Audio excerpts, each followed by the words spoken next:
Thank you very much for letting us come out today. We are excited. This is our first PuppetConf. So pretty cool for us to be here and then also to be able to get to speak. We're going to talk today about managing network security with Puppet. We're going to talk a little bit about what the different aspects of network security monitoring, but then how we've been able to use Puppet to really streamline things for us. I'm Mike Pananen. I actually started using Puppet in 2011. One of my main goals was I was building actually NSM sensors at General Electric actually. And one of our biggest issues was trying to get new security rules and signatures out to our sensors to detect bad guys. We had sensors all over the world, and so I started using Puppet, and Puppet became it basically just took over everything for how I did everything there, and it's here I am now. So my name is Chris Nyhuis. I'm the owner of Vigilant Technology Solutions. I've been in IT cybersecurity for 17 years. And I teach at a group called Advanced Technical Intelligence Center. We teach cybersecurity there, and I'm passionate about orphan care. Today we are going to talk about a few things. On the agenda today, we're going to go through understanding the problem. Why do we see all the time hacks popping up in the newspapers? Why do we see Home Depot a few weeks ago, JP Morgan before that, Target earlier? Why does there seem to be this kind of snowfall or snowball? How attacks have changed and why the security industry hasn't. Why NSM is important, and NSM is network security monitoring. And then we're going to talk about how you can lower your security operations costs with Puppet and streamline your detection. So the first thing is understanding the compliance and security myth. So this is an interesting thing because how many of you have to deal with compliance in the room here? Okay, so a lot of people. So when they come out and they tell you that you passed the audit, how do you feel? Awesome, right? Like a really cool thing. And that's what everyone wants us to feel, right? That's what the industry wants us to feel. But there's actually a myth around that. That great feeling is almost it's a false sense of security. And it's because the industry has led us to go in a direction, a path where compliance has become security to us, right? So compliance, we're all familiar with PCI, HIPAA, IRS regulations, controls, and policy. And we've been told that security is equal to compliance. But the interesting thing is security in reality, and if you've been through the audits and you've been through the compliance and you've spent the money to do it, you understand all of the complexity that goes into it. But one of the things, and we're told that security is equal to it, but in reality, security is really visibility, right? And one aspect of security is visibility, because security is really a moving target for you, right? You can't be Los Alamos Labs, right, and do business. So security has to fluctuate in today's world. You have to have a high enough amount of security so that you can still protect your assets, your business, and your customers, but you have to have a low enough amount of security in your environment so you can still do work. So the trade-off there is you have to have the highest amount of visibility into your environment so you can see everything that's going on and be able to make decisions quickly, which leads us to our next one, is that you have to be able to have a process to learn what you see in the visibility step and be able to take that process, learn from the attacks, and then move on to adapt your defenses very quickly. And last, you have to have real-time action required. Now, with the tools that we're given in the industry right now, it's kind of difficult to do that. And it's also difficult to do that on a large scale. If you work for a very large company, putting network security all over in multiple locations around the world even, that's very difficult to do with a very small, understaffed, underfunded IT team, which I'm sure all of us are probably part of. So in reality, security is not equal to compliance. And security is really greater than compliance. If you do security well, then when it comes time for your audit, it's going to be a lot easier because security is really greater than compliance. So what do all these companies have in common? They're compliant but not secure. Exactly. They're compliant but not secure. All of them have been owned in the last couple years here. And you can look at the amount of numbers on here. I'm sure all of us, I'm in the Target one. My wife shops there. She loves it. We end up getting emails from them. Home Depot, same thing. I'm sure all of us are represented somewhere on the screen. But at the same time, just like you said, all of them were compliant at the time that they were attacked, which is an interesting thing. There was a study recently by Pananen and IBM. They put it together, 314 companies across 10 countries. they found that the average total cost of a data breach increased by 15% recently. And what I think about, my opinion on that is the reason it's increasing by 15% is because attackers are there longer, which means they're getting better data, right? And so they're able to do more with it, which means your costs go up. The average cost of a breach is $3.5 million now, and the cost per record is $145. And to be honest, at the end of the day, your reputation is priceless. You know, Target, we didn't shop at Target for a little while after that. You know, I'm sure people in here didn't either. Target's big enough to take that hit, but you know, your company may not be, right? So you have to be able to make sure that you have a security program that's able to be very nimble to be able to do what you need to do to protect what you're doing. So first takeaway, security is not the same as compliance. Security is actually a balance of control and visibility. The threats have changed as well. And this is kind of the second part of the problem. You know, and I'm sure many of us in here are familiar with viruses and malware, but you know, before there were random small attacks. They were just getting thrown out to the wild, and hopefully they'd get some information back, and people would be able to get backdoor into someone's environment. Now, because of the fact, like if you look at Target, not to pick on them, but Target's the net money that they made from their initial couple $1 million investment of developing the malware outweighed what they invested, you know, and they got a pretty good return on their money. And so, you know, they're business people now too. So they're thinking, hey, let's make a whole lot of money making malware and breaking into people's environments. So attacks are now highly designed and organized. How many of you know how Target actually got attacked? Do you know what the path was into Target? Anyone? Did you know? Yeah, it came through the pins. Yep, exactly. Now, and interestingly enough, it didn't come directly. Does anyone know where the attack actually originated from? HVAC company, yeah. So it came through the HVAC company to the point of sale company, and then they drove the point of sale systems to the dock door at Target. No one ever saw it coming because they didn't attack in the traditional way.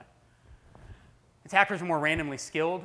Before, now you can get online, you can learn, you can go to websites, learn how to hack. There are APT groups, advanced persistent threats in nation states that are trying to attack us and affect our infrastructure. China will pull kids away at 4 years old and then train them to be hackers all the way through. And when they're 20, they put them in the military, and away they go. And if you look at how good their gymnasts are, think of how good their hackers are, right? Because they train them from the time they're 4 years old. The other myth that we used to think is we used to protect ourselves by obscurity. We used to say we're too small, but the HVAC company that was the path for Target no longer thinks that because now attacks are coming through the supply chain. So takeaway number 2, SMB, small business, is the new gateway. And you need to protect yourself and your reputation because you may be the next path. And again, threat protection has changed. And this is what we're going to touch on a lot today, is that before, and even until now, signatures have really been the primary means of protecting ourselves. I'm sure we're all familiar with what signatures are, but basically it's if Mike was here and he walked into the room, and before he got here, I said, Mike's going to be wearing a blue Vigilant shirt with blue jeans. And he'd walk in. I wouldn't have to tell you even, you know, what he looks like. You would just know it's Mike by the description I gave you. But if Mike changed his shirt to a yellow shirt and blue jeans, you might kind of go, it might be Mike. I'm going to do a little investigation. But if he wore a suit, you'd never know it was Mike. And Mike is still Mike, same attacker, just dressed differently, right? And that's how signatures work. So we have to know about the attack in order to detect the attack. So what I mean by the herd mentality up here is if everyone in this room, if we released a virus up here and it started spreading across the room, the mentality is that we have with the way we do detection is we hope that everyone else gets that virus before we do so that there can be some sort of antivirus made before it actually gets to us. Now that was great back in the day when things just got thrown out, but now attacks are targeted directly at you. We had a financial customer a couple weeks ago where their CEO got a direct attack through a phishing scam from FedEx that was directed to him to steal passwords to Schwab, right? It wasn't from FedEx. It wasn't from FedEx. Like yeah. it looked like it was from FedEx. It was a phishing scam. Yeah, it wasn't from FedEx. FedEx was not trying to hack our customer. Yeah. But anyway, so that's the idea is that we have to know about the attack before it happens, and you also have to hope that enough people get attacked before it actually gets to you. Today, attacks are more targeted, like I said. 54% of malware typically evades antivirus detection. Less than 2% of breaches are detected in the first 24 hours, which is why that 15% is going up. And less than 46% of the attacks in the first 30 days. So what that tells us with the next one is that 60% of breaches have data exfiltrated in the first 24 hours, which means in the first 24 hours, they're getting 60% of that data. And according to the second one, they've got 29 days before 46% of the time they're going to get detected. To jump down to the next one, in 2011, it was 90 days between the time an infection or attack happened to when it was actually detected, right? Now, in the last year and a half, it's 210, which tells us that our detection tools are not working the way they should, and our methods and methodology is pretty much broken. Because the last one, over 92% of all those breaches were detected by a third party or a customer, not the internal detection tools. Because of that, Brian Dye from Symantec last quarter said antivirus is dead, which is significant when you look at antivirus is 40% of Symantec's revenue. So, which I applaud Brian for saying that, because that's a pretty big deal to come out and say. And Symantec's looking at ways to change, right? The industry's looking at ways to change. And we're going to talk to you about how you can change today. So before it was automated alerting, emails come in, you never look at them. Now you have to change. You have to have a combination of automated alerting and people to actually analyze that. And you don't just need people that are, your regular. You need a security team that is skilled in, on your staff, that all they do is protect your assets and look at those alerts. The other one is how many of you have firewalls? Everyone, right? You felt really good, right? Same way you felt when you put, when you got compliance testing. Firewalls are great. It's a layer of security. And by the way, antivirus as well, use it because it's a layer of security. Security is all about putting as many layers between you and the attackers as possible so they go somewhere else. Firewall's the same way. But what we've done is out of ease of ability, because we don't have things like Puppet, to be able to automate all these things and make our lives easier. We do have Puppet, but the world doesn't. We're trying to be an evangelist for Puppet so that people will start using it. But the tools that are out there are not puppeted, right? So we're buying firewalls that we have placed intrusion prevention and intrusion detection into those firewalls. Well, as an attacker, if I'm going to attack you, I'm going to find out what kind of firewall you have. I'm going to find out what kind of operating system you have. And then I'm going to attack that firewall. I'm going to buy it, attack it, until I can figure out how to get around it. And then I'm going to go in and attack it, change your logging, and you'll never see me. Because we've placed the last line of defense, our detection tools, on the very things that are protecting us, right? And so we need to change things now in this world. We need to stop using just signature-based detection. We need to add in anomaly detection, heuristic detection, and we also need to remove the detection tools out of the way of attackers so they don't even know we're even looking. So takeaway number 3, signature-based detection is a layer. It should be a layer of your protection and not just your only one. And so enters NSM. So network security monitoring is an ideology. It's a methodology. It's a new way of looking at things. It's been around for a while, but it's starting to gain speed. Because what we've seen before is, you have your firewall. It comes through. We see an alert come through, possible bad thing detected. That some host in your environment, 10.0.9.5, had something happen, right? Now that's what you would get in an email. Well, now your IT team's going to get thousands of those a day, right? It's going to be really difficult for them to sort through that. Target actually looked back and found the actual single alert that said generic.malware, and their analyst said, oh, it's generic.malware, I'll let it go because I get thousands of those a day. And it just went past, and now it became something really bad. That's what the IDS world gave us, right? Intrusion detection world. That's what the signature-based detection, that's what antivirus gives us, right? Now, down here in the NSM world, look at it as even if this is just malware on your system, right? So in the NSM, we get that alert. Next, we can look at our intelligence, right? So we can look at our intelligence that we've accumulated because we've learned about our company. We've learned about bad things in the environment. We've teamed up with other groups that are giving us intelligence, and we find out that that user actually went and tried to hit a domain, which is badguydomain.com, right? So we're getting a little bit more information. We're not just seeing that something bad happened. We're seeing what is starting to get this picture here. The HTTP, you can look at an HTTP log because you're going to capture all the things in everything in HTTP, and you're going to see that user actually visited that domain /bad stuff on port 80. So they went outbound. Now, what you may see in that is, you have the session track. You look in your flow data, which is recording what's going on, and you get a user, that user is 10.0.9.5, they're using FTP, and they went to that IP address, right? Next, you can then look, and what NSM does as well is you can record everything that's happening on your network at any given time, which Mike will talk about as well.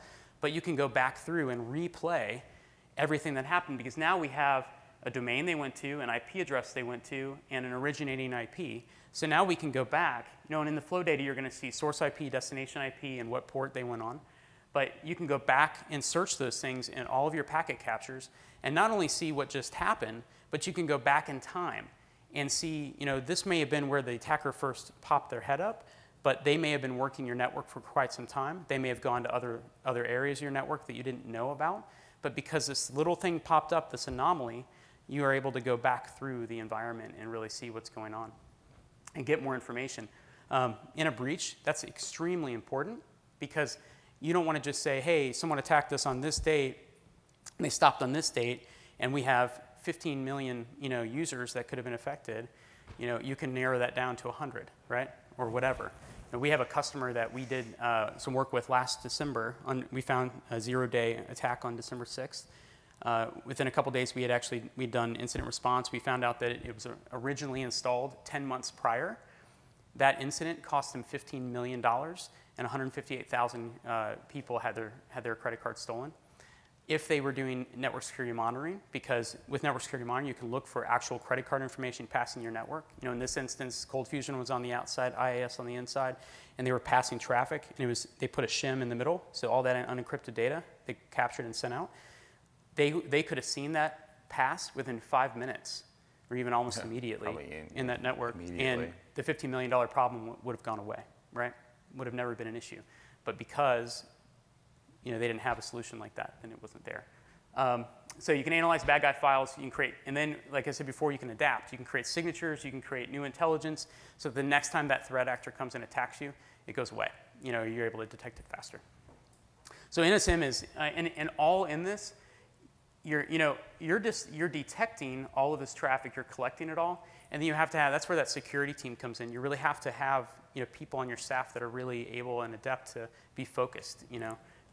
If you're running an IT team, you got to make sure that there's people on your staff that all they do is this, because this could be the thing that takes your company down very quickly. And this is just a representation of it. You put sensors all over your network. You have a central location where all your traffic goes to. You have an analyst looking at that traffic.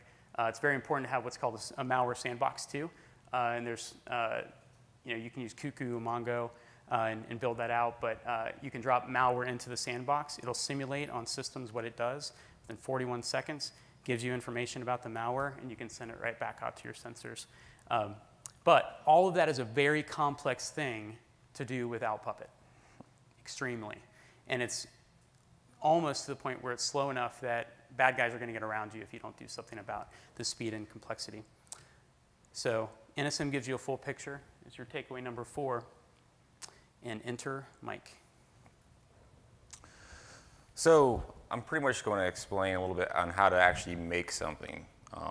All these tools are open source, and we're going to use Puppet to pretty much build it all. And what Puppet really does is it gets us more to the left. If you're more to the left, it means you're winning, because things are going to be faster and you're going to save money.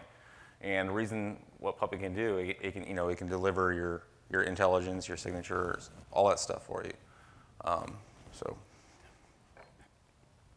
So an NSM type sensor basically has 4 pieces to it. I mean, we're talking about IDS. And it's one of the pieces. I mean, it's not going anywhere. You need signature-based detection. If you know it's bad, why not detect it and use it? You should still use it, but you should use other things along with it, of course. So we also need something that can do flow, which basically is source IP, source port, destination IP, destination port. So you can kind of see a picture of what's going on. And you can get some anomalies going on from that kind of traffic too. HTTP traffic, you want to have that, because you also will get like a referrer. Did they actually download it from that site, or did they get referred from another website to that piece of malware or whatever. You can see all that in an HTTP log. And then PCAP. Everyone here know what PCAP is? Full packet capture. Everyone love PCAP? Yeah? Yay! I love PCAP. So PCAP is, yeah, your full packet capture. It's everything. Everything on the wire. I mean, you can pull anything. I mean, it's a replay of everything. So here's some free tools. Everyone likes free stuff, right? So everyone's heard of Snort, probably. A lot of people right here heard of Snort. So Snort is free. You can download it. You can, from snort.org. Suricata is another one. Snort and Suricata work a lot alike. They share signatures. You can use the same stuff. And then, have you guys heard of Bro? All right, Bro is awesome. So it actually has a signature framework built into it. I don't really use it. I decide that I'll just use Snort. You can use Suricata too. I use Snort, but I'll just use Snort for doing my all my signature detection because it works good, and I'll use Bro for all my anomaly kind of based stuff, and we have custom scripts for that. So the thing you need if you don't really know how to write rules, because just because you put Snort on your network, if it doesn't have any rules, it doesn't work. And this is what you're going to need. So, and this is what Puppet's really great at delivering, is rules. And trigger, so you can have, let's say you decide to buy ET Pro rules. So they have open ones too, and they have the Pro. The Pros are paid version. Snort has some community rules that are free, and they also have a paid version too. That stuff's all up to you guys. If you guys what you'd want to use, I wouldn't recommend using the ET Pro and then use the VRT. I'd probably go one or the other. But you're going to need something. Even if you use the free ones, whatever. But what you can do with that, though, you can kind of have that whole process kind of automated in a way. You can have, so you can maybe you want to make some kind of script or something that runs once a day, and it goes and pulls down the ET rules, dumps them into your Puppet module for Snort or whatever, and ships them out to your sensors automatically. Guess what? You got new rules. And anytime the ET Pro team, Emerging Threats, makes new rules, you got new rules. And guess what? Puppet just put them out on all your sensors. Say you got 50 sensors on your network. It makes things real simple. I mean, right now I got sensors, and Puppet's putting stuff on them all the time. So I just kind of slapped some little Puppet code together to kind of give you an idea of what you might do. So you have your Snort package, and that's something else too. I really recommend, if you're going to start doing an NSM deployment with Puppet, is that make sure you have your own package repository on your network. Whether it's if you're going to use RPMs or Debian packages, whatever. Because everyone knows Puppet and packages work great together. And just build packages. You can actually download a lot of the packages already pre-built too, unless you want to start using PFRing, which I'm not really going to get into a lot. But if you guys want, you can ask me after this about PFRing if you guys want to know about it. It's basically like a load balancer built on the box. But one thing I'm doing here is I am basically dumping rules into my Snort module. I have rules in a directory. And I'm just having Puppet, this is how I do it. I throw all the rules in there, and I have Puppet purge that directory and then restart Snort every time my rules change. And it's an easy way to, because you might have a combination of your rules and someone else's rules. Like say you buy Emerging Threats and you have some custom rules that you started writing because you've gotten really good and figuring all this stuff out. But that way it purges the directory and all that stuff. And then, of course, your snort.conf will have to be always modified to point to those rule files that you have. So with Bro, this kind of replaces on the two pieces of the NSM tools. this will do your flow and your HTTP logging, plus a slew of all kinds of stuff. It's like the awesome tool. I love this tool. Like I said, it's a Swiss Army knife. So you can see in this con log here, I have an IP of 172.16.30.90, source port of blah, blah, blah, hitting 10.10.20.60 on 8140. Anyone know what that is? That flow? It's a Puppet run. So yeah, you can see Vox hit Puppet.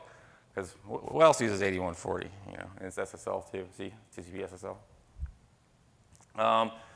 There's an example of the HTTP login bro. You can see, yeah, people like porn, I guess. But I actually changed these IPs. They're not. They're real actual logs. Just I modified the IPs. So, but that's someone. Yeah, I guess porn stars look bad with mouth makeup. And then, of course, here's a sample SMTP log that bro has. You can tell this is a spoofing email. I actually changed the emails to Bill Gates. It really isn't Bill Gates, but you know, you can tell this is spam right off the bat. But some of the other awesome logs they have are the SSL log, SSH log. I can see everyone who SSHs anywhere. You know, the software log's great. You want to see how many versions of outdated software you have on your network? There you go. How many versions of Java 1.5 do I have running on my network? Bro will tell you. I mean, there's a lot of things you can find out from just all these logs. I mean, sometimes it can almost become a tool to help you troubleshoot things too. Sometimes we had an instance where we had a customer and their speeds were real slow. It turned out they had one set to like full duplex, and the other set to auto. And when we put our tap in line, bro actually said it dropped packets. And I'm like, okay. Then I started doing a net stat, and I started seeing it. I'm like, yeah, I did. Okay, so then that's when we figured out what the problem was, and bro told us. It was awesome. It took like, what, 1 minute? So Intel. Bro is really awesome for Intel, too. So Intel, you guys know what like an atomic indicator is? It's an IP address. It's a domain name. It's an email address. And you can get some free ones that aren't that bad. You can get a whole list of IPs from Zeus Tracker. Everyone know what Zeus is? Command and control. It's real bad. So if you go to this Zeus Tracker group right here, they maintain a whole list. You could automate this. You could actually you can make scripts, pull this down, and convert into bro scripts on a daily basis, and that way your sensors are updated at least with this. I mean, if you don't have any other Intel, this is good stuff to start with. It gives you a place to go to. Emerging threats, on their rules, they have a whole IP list also, and you can dump that right in a bro. And I see those hit a lot too. You'll see those things hit. I see those things always like hitting firewalls, all tons, like trying to break into stuff. And malware domains too. Yeah, you can get a whole list of domains. It has dates last analyzed, which is kind of cool. And you can put little comments. So like you get a trigger on a bro Intel hit, let's say bad domain whatever.com. You can put in there, it was last analyzed 2013, and I got this intel from malware domains. So it gives you something. So especially when you have a signature hit and then you get an intel hit, usually you're like, okay, this one's bad. Almost immediately, it's usually, yep, it's, and you can start going through the other steps and looking at other logs, but I guarantee you see those two, it's usually something's happened. So. All right, so I actually wrote a bro module. It's in the Forge, you can download it. So I already did half your work for you. If you want to deploy bro, that's basically all you have to do. I have support for PFRing and Miracom cards. I mean, if you just want to run bro, you could actually just run bro on your network, not do all this other stuff, and you can still find a lot of stuff. And so yeah, it's out there. I don't know if anyone here uses it. I don't know. Tell me if it's bad or whatever. So PCAP, one of my favorite things. So it's full packet capture, in case you guys don't know. I already said it a bunch of times though. These are some free tools you can use to capture PCAP. Everyone's probably heard of TCP dump. The other two you guys probably never heard of. Maybe, I don't know. NetSniff NG is probably my favorite. That thing's a beast. I actually was able to capture like about 3.5 gig a second of PCAP. And I don't even think it was the app that slowed down. I think it was the disk couldn't keep up, which caused me to drop packets. But yeah, that's my favorite one. But they all work. You can, whatever you feel comfortable using, you could do it. But NetSniff will actually, handle higher loads. This is kind of how I run NetSniff. So I actually run NetSniff in Daemon Tools.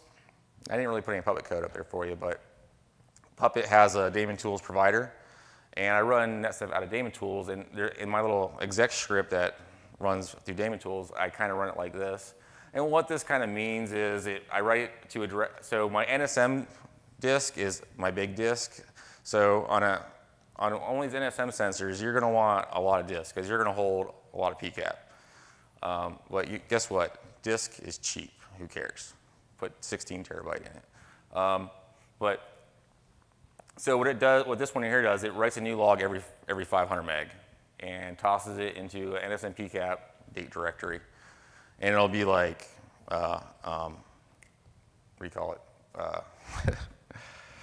Date.pcap, whatever file. It's, can't remember the term for it. Well, so here's takeaway 5. So what Puppet can help you do to build NSM. It'll deploy your configs and your signatures and your intelligence very quickly, automatically. It'll do it when you're sleeping, if that's the case, if you get automated feeds from other things, which really helps find bad guys. Because you always want to have the latest, intel, the latest signatures, or even your own signatures, or whatever. And then, of course, the anomaly detection will always help out, too. So now we're all NSM experts. We know how to build these things, right? Everyone's perfectly fine. You can go build, you know all the tools. You can build NSM. The problem is we still need a tap. We got to put this thing in line so we can start actually getting traffic. These are some random tap sites, but one of the pictures, the first link, and NTAP, they all make decent taps. I don't work for any of them. Go out and buy one. I just want to give you a reference where you can go find one at, though. Oops. So this is an example of a very basic way to tap. So there's my sensor, there's the internet, there's the firewall. So I'm going to tap on the outside, and I want to tap on the inside. The whole idea is you want true source and true destination. The one on the outside, you'll see stuff beating on your firewall all the time, so you can see all the inside. Even if you had a DMZ or something on the off this internal switch or on a different VLAN or something like that, you would still capture all that because the sensor it'll snort and all that stuff. It'll read VLAN take packets. So the takeaway: tap placement is important, and use the right tools. So now that we're doing all this stuff, where are you going to put it all? You got to put it somewhere. At GE, we use Splunk. Splunk's awesome. I don't know if you guys ever used it, but it also costs a lot.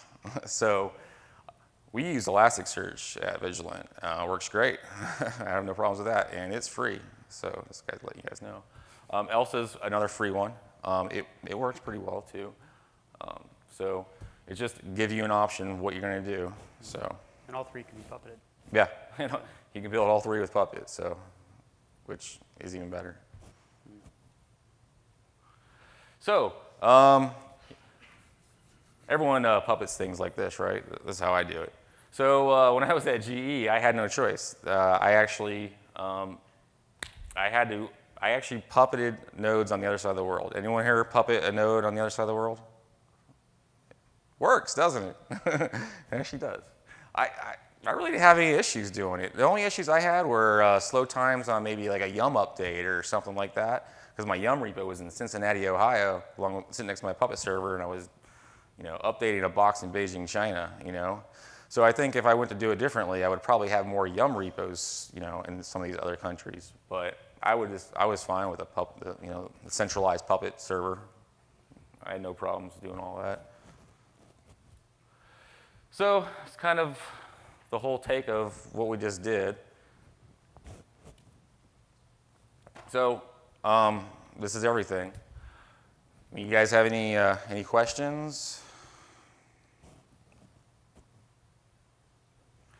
So we're pretty much done. Yeah. So one of the things I wanted to just to kind of help them out. So from a time standpoint, you know, you built a Bro module. How long would that take someone to deploy Bro on a normal basis if they didn't have your Bro module and they weren't doing Oh yeah, with like scripts, and you would never be able to automate stuff really, like the Intel and stuff like that without, it couldn't be done really. It's like a standard sensor would take what, 4 hours? Oh yeah, it depends if you had to build it from scratch, if you did build it from source or you download it. But yeah, the Puppet module, it's instant with that, and yeah, it saves you a ton of time. Yeah. I mean, you guys are all Puppet experts. I'm not really telling anyone here anything they don't know already about Puppet and what it can do. Yeah. So, yes. A lot of infrastructure we run is in AWS. Is there any kind of So, I actually have a great analogy for that. All right. Would you park your car in your neighbor's garage? Probably not. I mean, you could, but, you know, I'd like to park my car in my garage because I can put a camera in my garage. My neighbor's not going to let me put a camera in his garage. And that's the problem. That's someone else's network. You're not, if you put an AWS, that's not your network. That's their network. And I'm pretty sure Amazon's not going to let you tap their network. So when I look at stuff like that, the cloud's great. I mean, it has great use cases, things like that. I mean, you can build your own cloud and you can tap that all you want, you know. You gotta go buy servers, put them in a data center, and data centers, whatever you want to do. Yep. But it depends on the data too. Like, I look at it this way. I would use the cloud as long as the data I'm putting out there is not going to hurt my company or hurt someone else if it's compromised. Because you have no visibility. So it depends on what you're doing, I guess, you know, and the risk you want to take. Do you have any ideas when you have no choice? There's always a choice. I could go work for a different company. Yeah, yeah. But hey, you know, when the COO comes and says, Yeah. well, my friends are telling me the cloud's the way to go. Well, Move to the cloud. exactly. What ideas do you have for me? Well, I think if you explain to them about the whole visibility thing. I mean, it depends on. I don't know what you're putting in the cloud, so it could be perfect. Might be perfectly fine. Like, you know, I put my blog in the cloud, and I don't mind that. You know, it just depends. Yeah. And an option for you there too is, I mean, it's a little. It kind of takes away the idea of the cloud in some sense. I mean, the cloud isn't built to do NSM, right? And as we go further into it, we're going to see more and more of those vulnerabilities come out. It's really just someone else's hosting provider. It's no different than like I went and bought a website and hosted it at GoDaddy. It's just a whole bigger scale, really. You know, what the cloud is. And GoDaddy's not going to let me, you know, put a tap on their network. Just monitor my own little website either. You know, now, an option you could do though is you could point your DNS to your home location, put your sensors there, pass that traffic through your sensors, only allow your home base IPs to access your cloud servers, and then pass that traffic still through. Yeah. So you're still doing that. It's going to have to be a little more work because you have to still build it robust so it's has high availability built in. But that is an option. But right now, that's probably your only option. You know? Yeah. I mean, unfortunately, it's not your network, so no one's going to let you put hardware on their network. Yeah. Yeah. And you still miss what happens between your servers at that. They do. This is the thing, though. Who is it? Not Tap. One of those tapping companies. They actually have a virtual tap. Yeah. So it would be kind of cool if one day, like these AWS or these providers start offering a virtual tap to put on that. That would be really cool, and then you could do some of this stuff. But there's software out there that'll do it. You can make a tap and throw it in. They have it's made for VMware or something like that. So. Yeah. Which is still, that's a vulnerability, right? Because then you're not really truly invisible on the network. Exactly. So again, you're still you're not introducing another vulnerability. You're not tapping the AWS engineer's laptop. Yeah, exactly. Then you know what I'm saying? He can still get owned, and I don't know what happens when that happens. So. Yeah. We can all get owned. I mean, everyone can get owned. So. Yeah. You could build your own router firewall in and out of your VPC on Amazon. Yeah. Traffic that comes in and out. Sure. Yeah. Yeah, you can get some visibility from there. There's some other tools you might be able to run, like OSEC or something like that. That's a free tool, and it kind of monitors a lot of stuff on on the box. So there's a lot of cool open source features, things out there you might be able to get around with. You're not going to get the visibility, unfortunately, that you can with a tap, because you have everything. So well, I think we're out of time. So. Yep. Thank you. Thanks.